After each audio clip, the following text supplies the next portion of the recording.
My name is Adam Booth, and we were doing a workshop today that I decided to turn into a game.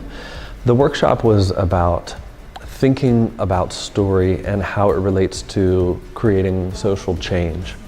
And I could stand up and talk about it and about my experiences, but I thought that it would be more effective if it was turned into a multi-round game where each round looked at a different level of story implementation.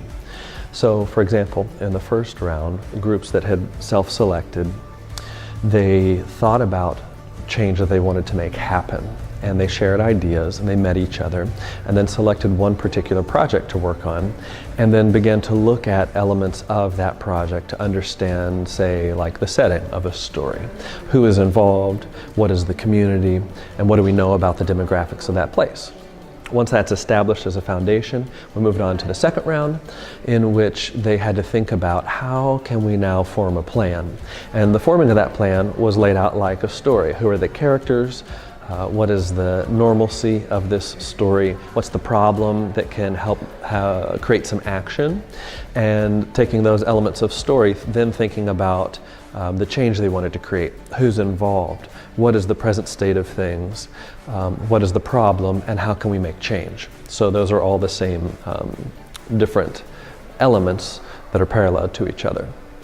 The subsequent rounds then looked at elements of difficulty and occurrences that could come in that could change what you were trying to do.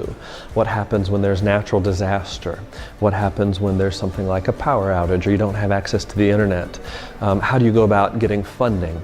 And so the different teams had to create pitches by thinking of their project in very short stories, 30 words, 10 words, 5 words, and then pitch it to people who were playing the role of community funders, who could then decide, are we going to fund it or not, or ask for more information. And that happened over a series of rounds as the teams then had to rethink about what they were trying to accomplish. And also, how do we restructure the story that we're telling for the different communities that we want to be involved? What we understand as our story is not necessarily what, say, the school board needs to hear, or a council of religious meeting houses needs to hear about what we're doing if we're trying to use their spaces or get them involved somehow. And so there was this constant shift of language and thinking about story, which led up to the very last round where everyone had just 1 minute. Every group had 1 minute to share what they had worked on and what they had planned together in some version of a story that they had been working on.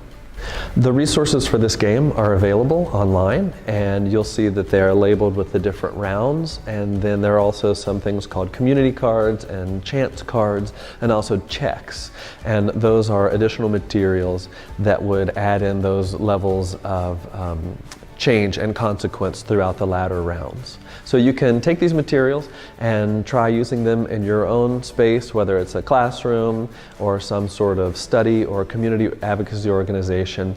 Try it out and feel free to adapt this game as well to meet the needs of your own community.